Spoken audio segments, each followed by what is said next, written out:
Makanan yang sangat bagus untuk meningkatkan kesuburan yaitu makanan yang kaya akan antioksidan, makanan yang kaya akan antiinflamasi, dan pastinya harus cukup juga dengan protein, serat. Pokoknya harus mengikuti gizi seimbang. Contoh makanannya yang kaya akan gizi seimbang, contoh ya, mulai dari karbohidrat harus ada. Jadi teman-teman jangan melakukan diet yang sama sekali tidak ada karbohidratnya. Nah contohnya tetap harus mengandung nasi, atau kentang, atau ubi, singkong, roti, dan sebagainya. Lalu harus juga cukup dengan protein. Nah protein itu ada dua jenis, ada protein hewani dan protein nabati. Contohnya daging ayam tanpa kulit, telur, kemudian tahu, tempe, kacang-kacangan, dan sebagainya.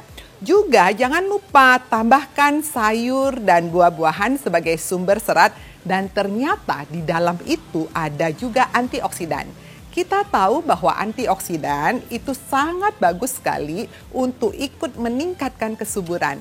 Dan pastinya jangan lupa dengan antiinflamasi. Antiinflamasi banyak di mana? Selain di antioksidan tadi, banyak pada lemak-lemak yang baik. Contohnya omega 3 itu merupakan salah satu antiinflamasi yang bisa digunakan. Nah, pertanyaannya omega 3 ada di mana? Pastinya banyak di ikan-ikan berlemak ya. Contohnya kalau untuk orang Indonesia cukup ikan kembung, itu juga sangat kaya akan omega 3. Juga banyak juga pada minyak-minyak canola, minyak olive ya. Kemudian ada juga pada coklat ya, kemudian pada alpukat dan sebagainya. Oleh karena itu jangan lupa untuk selalu makan secara beraneka ragam. Makanan yang sangat bisa ikut mempunyai andil untuk menyebabkan terjadinya keguguran. Sebetulnya sangat individual sekali, tergantung dari reaksi yang ditimbulkan pada tubuh seseorang.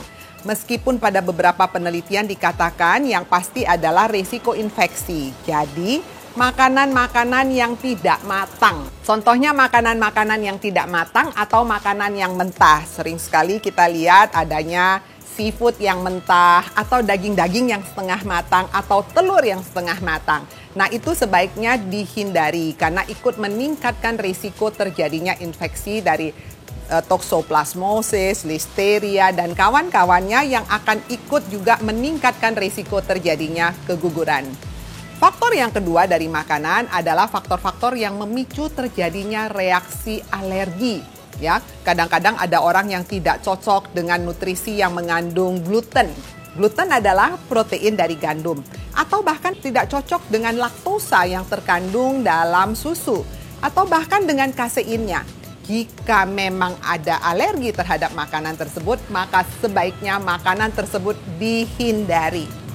Makanan ketiga yang juga ikut meningkatkan risiko keguguran adalah makanan-makanan yang memicu terjadinya inflamasi. Contohnya, sering sekali kita konsumsi makanan yang digoreng ya, hampir setiap hari itu juga bisa ikut meningkatkan risiko dari keguguran karena ikut meningkatkan reaksi inflamasi. Beragam mitos banyak beredar di masyarakat tentang makanan yang dapat meningkatkan kesuburan. Salah satunya adalah toge yang dipercaya dapat meningkatkan kesuburan pada pria. Benarkah itu fakta atau mitos? Ini adalah fakta. Mengapa bisa terjadi seperti itu? Toge adalah salah satu bahan makanan sumber dalam bentuk kecambah. Kita tahu bahwa makanan sumber kecambah sangat kaya akan vitamin E. Dan vitamin E merupakan salah satu antioksidan yang sangat baik untuk ikut meningkatkan kesuburan. Sebetulnya bukan hanya pada laki-laki saja, pada wanita juga sangat bermanfaat. Tidak hanya sebagai rutinitas di pagi hari, saat ini mengonsumsi kopi sudah menjadi bagian dari gaya hidup bagi sebagian orang. Namun mitosnya, mengonsumsi kopi justru dapat menurunkan resiko kesuburan pada wanita. Benarkah itu fakta atau mitos? Ini adalah mitos. Pertanyaannya kok bisa ya? Tidak semua wanita itu bisa menjadi kurang subur dengan mengkonsumsi kopi. Namun bisa saja terjadi terutama pada mereka yang sensitif terhadap kafein.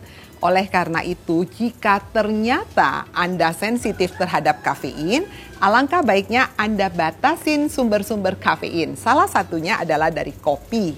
Selain kopi juga ada pada teh, coklat maupun soda. Lalu pertanyaannya, berapa banyak kopi yang boleh dikonsumsi? Jumlah yang dianjurkan kurang dari 1 cangkir atau sama dengan 1 cangkir per hari. Fakta mitos selanjutnya, mengonsumsi daun singkong dapat membantu meningkatkan kesuburan pada wanita. Benarkah itu fakta atau mitos? Fakta. Mengapa bisa seperti itu?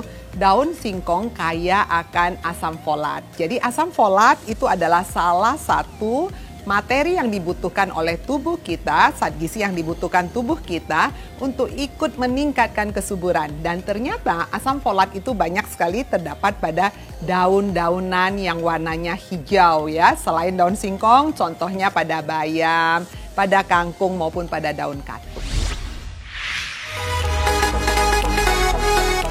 Bagi Anda pasangan yang sedang menjalankan program untuk memiliki keturunan, yuk simak tips dari Dr. Ida berikut ini.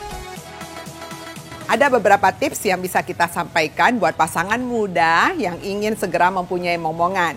1, yang pastinya lakukan gaya hidup sehat. Di dalam pilar gaya hidup sehat, pastinya harus lakukan diet yang baik, yaitu mengikuti gizi yang lengkap dan seimbang. Lalu jangan lupa, jangan mager. Lakukan aktivitas fisik secara teratur dan terukur.